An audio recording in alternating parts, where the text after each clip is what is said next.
Salut à toutes et à tous et on se retrouve pour la deuxième partie du chapitre 805.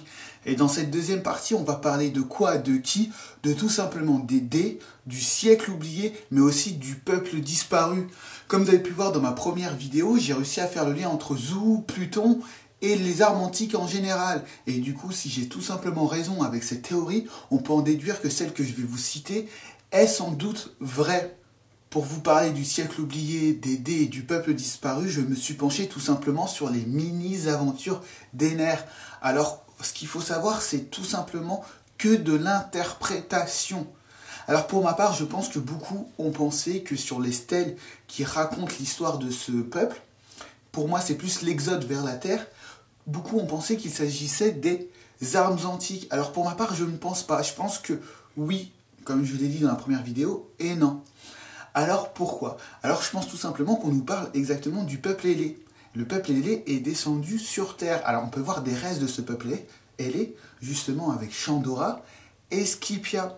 Et ce qu'il faut savoir sur Scipia, Connie nous le dit, la technologie de Scipia et justement la faune et flore ne sont pas du tout liées. Et c'est très bizarre. Alors pour ma part, je pense que justement Scipia a été conçu de toutes pièces ainsi que la technologie.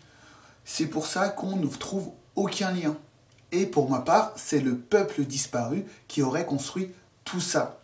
Alors je vais plus vous expliquer ce qui aurait pu se produire justement avec ce peuple disparu, ce qui aurait pu se passer pendant ce siècle oublié. Alors sur les stèles, on voit beaucoup de choses, il y a beaucoup d'informations. Alors je vais essayer de vous les expliquer comment je les interprète. Alors tout d'abord, on voit déjà qu'il y a trois personnages principaux.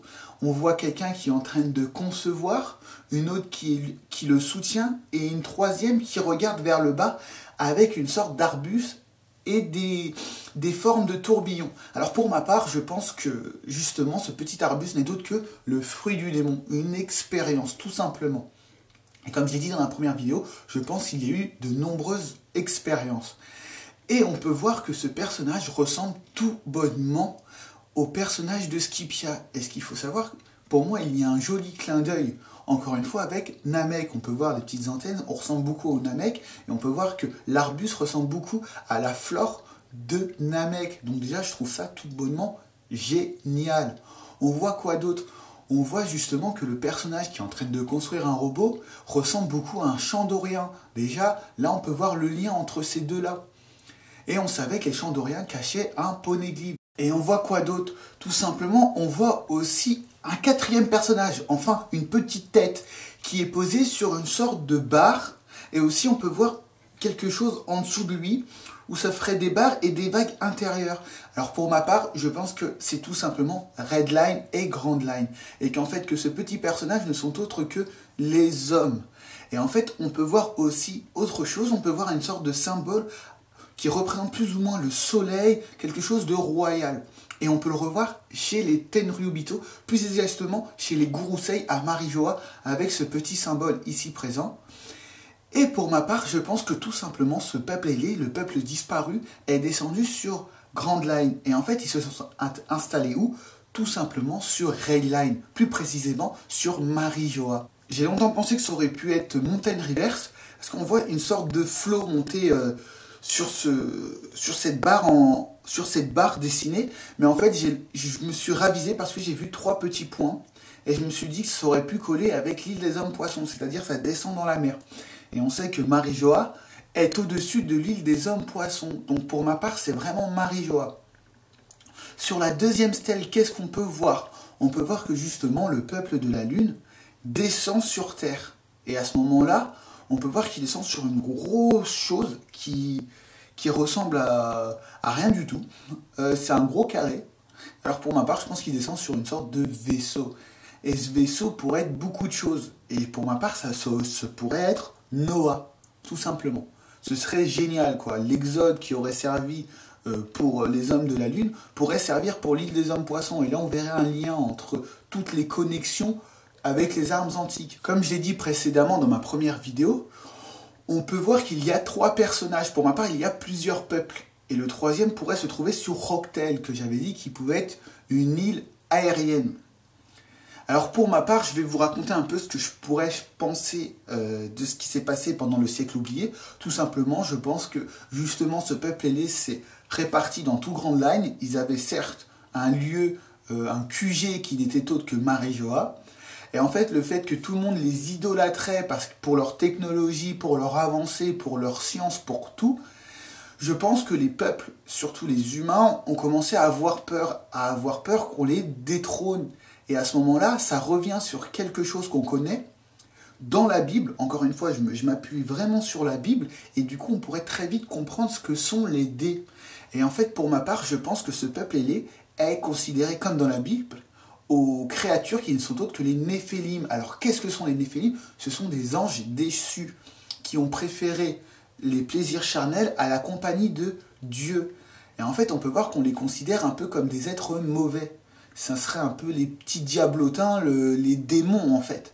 Et du coup, on peut voir le dé qui pourrait ressortir encore une fois.